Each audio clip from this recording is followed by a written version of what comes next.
G'day guys. Amazing how the internet works and the universe works. I was saying about being able to get a coil to make a dongle for the 6000 and delivery at 9:15 p.m. Looks like it's fresh out of the goldfields, but that is a GPX-11. The fellow who dropped it off, I won't say any names just in case, but thank you. And he has a gold hawk he likes a lot better than this, so he says. So he said go for it, so I'm going to go for it. So I'll clean the dirt off it first. But yeah, we will do a thorough examination of this inside out, and we'll see if we can make a dongle so you can hook up any mono coil, as in all monos. You can't go and use a double D, because I do think the dongles are specific. Well, the handshake board is designed, it'll have specific code. It'll say in its handshake, will say I'm a double D or I'm a mono. And I think if it hasn't got the right coil, maybe you'll have the secondary receive channel opened up or something, or I don't know how they got it configured, but maybe just uses one channel. Maybe it doesn't make a difference, but I'm not going to try and find out the hard way. So what I'll do, we'll examine it and we'll have a look at the data, and we'll just see how these work. To actually work it with a double D, I probably need a double D, but I saw a couple of these on eBay. They're not that expensive secondhand because people don't use them. So I've been led to believe. I've asked a few people. So yeah, God, it's full of dirt. So I will, yeah, get into this. I'm not going to do a video pulling this apart because it's an unknown quantity. I really don't know. So probably when I get it apart, we'll have a video of its internals, and we'll do some measurements and just see how it works. So yeah, I know that the coil part of it's much the same as any other coil, so it's not going to be very hard.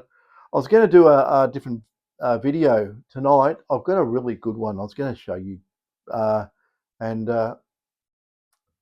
yeah, it's really some of the secret sauce with the design of coils for detectors. And I'm not talking about just the older mine labs. I'm talking about the newer detectors too, and it's quite critical. It's also it was based on some old patent applications, and as far as I can tell, they got knocked on the head. And the thing is that with the applications, I'm not saying who did them or whatever, but it was done, in my opinion, it was wrong. It went up the wrong path. And I was going to do a video tonight to show you what was proposed and how I do it. And I'll show you the end result, that the way I do it is 1,000 times better. It's really a real eye-opener.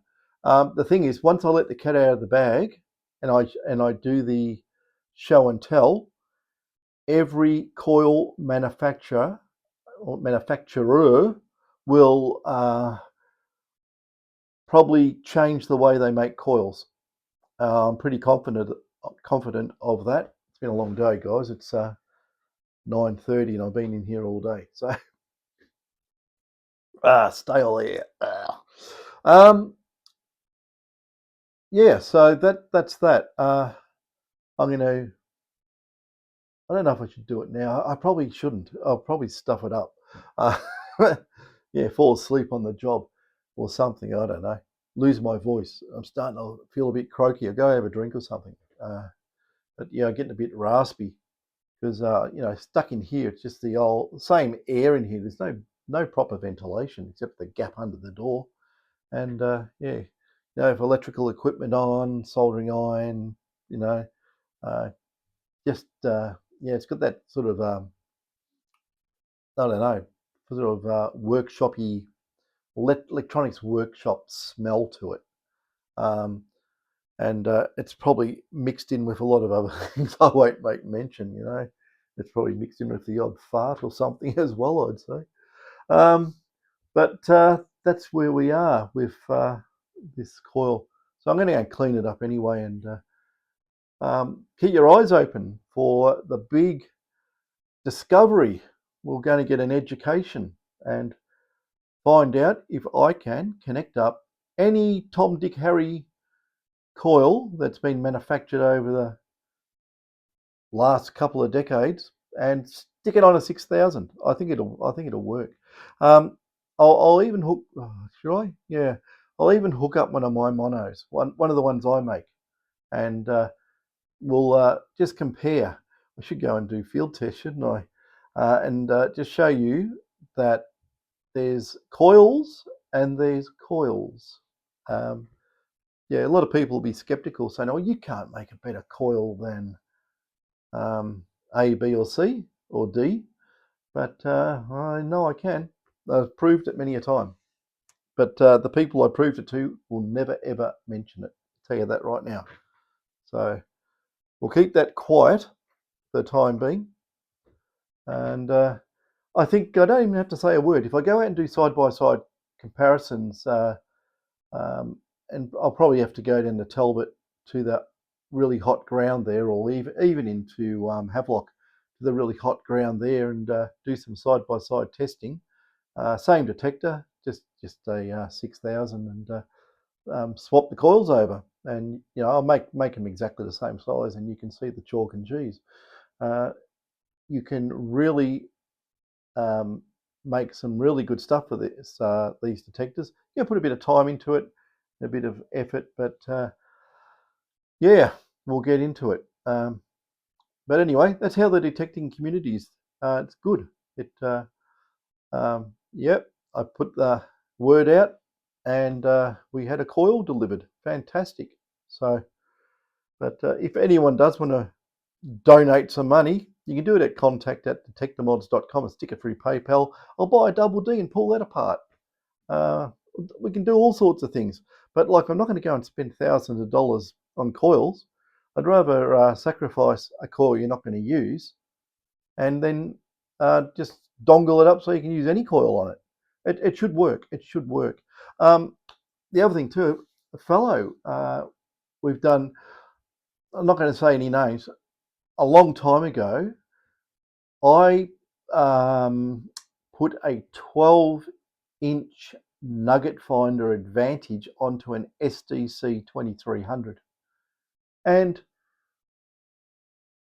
the feedback was it was quite successful. It had a bit more depth capability to get through some really difficult type of overburden to get down where the gold was.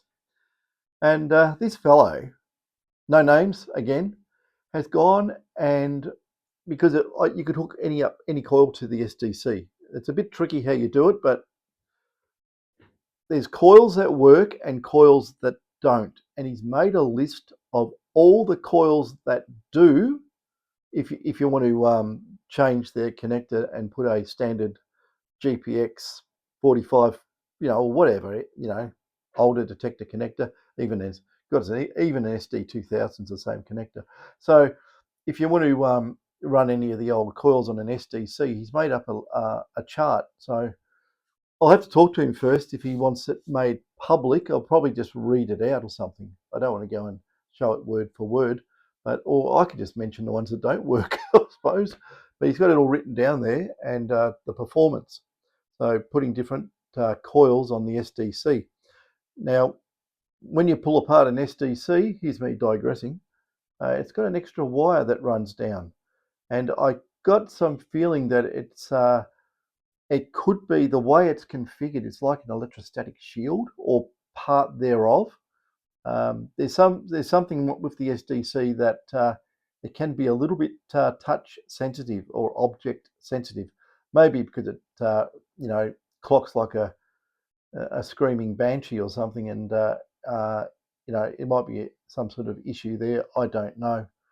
But yeah, I found lots of issues in many things lately, so it's all very interesting. Anyway, enough waffle. 10 minutes for this. I just saying that the coil has arrived, so I'll make it clean. But yeah, how's that? It looks like it's fresh out of the field, doesn't it? Uh, yeah. Anyway, catches.